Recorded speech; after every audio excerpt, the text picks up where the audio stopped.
Why are marriage rates down? Study fewer economically attractive men. In other words, men aren't making enough money, and that's what marriage is about. And this panel of women on CNN are going to tell us so to our faces with a great big smirk on their face, right? So the cat's out of the bag. There's nothing, they don't talk about love or romance or any quality about the man other than his income. This is the Ivy League version of I Don't Want No Scrubs. Oh, This is a real study that was done through Cornell University that said a shortage of economically attractive men. There's not enough men who are economically attractive. Do you hear that, guys? This is a study from women in universities that are telling us that's what a man is to me. He's a man who pays me to be with him. The relationships between men and women are prostitution, all of them. All right. Anything involving romance is prostitution, because they're telling us that. They're not telling us it's the cat's out of the bag.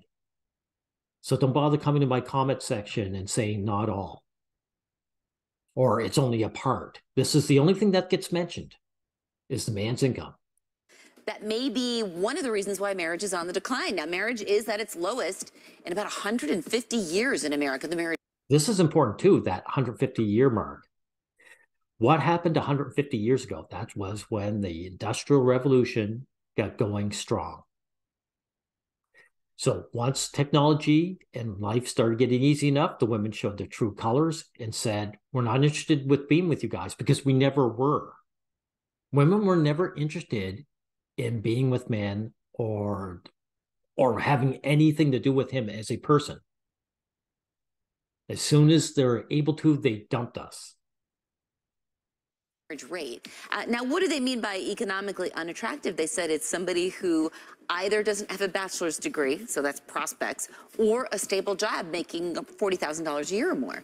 Thank you for admitting it. They either have money or they have the potential to make money, right? And all you young guys, don't bother coming to my comment section and say something silly like, hey, I'm a broke college student and I was getting all this tail. He said, yeah, it's because they saw your potential to make money. And pal, if you don't live up to that potential, you'll get dumped.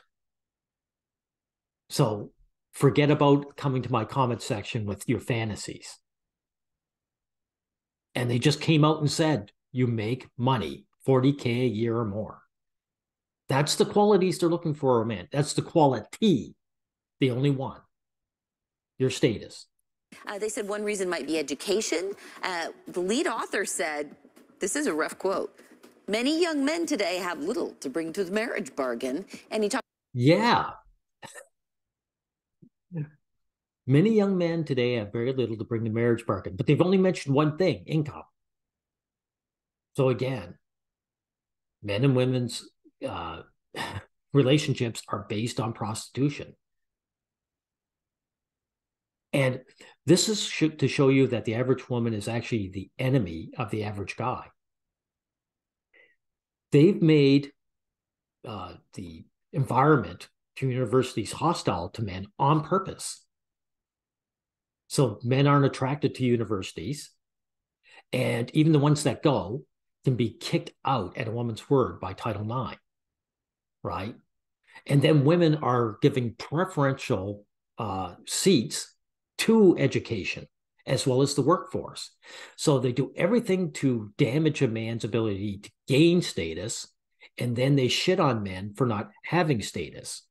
How does that not make the average woman the enemy of the average man? This is not a rhetorical question. I want you to think about it. Talked about how women are going to school more because they want to, bring more to the table to get better jobs. I'll say this. This is your sort of piece of money advice, and this doesn't just come from me. It comes from Warren Buffett.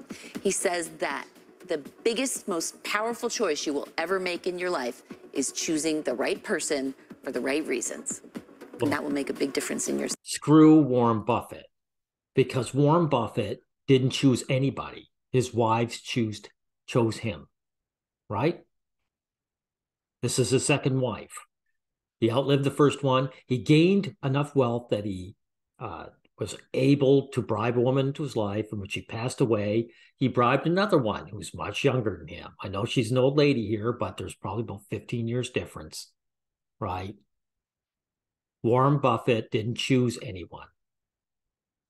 He's another typical little slave boy who made enough money that some woman said, yes, I'm willing to use you.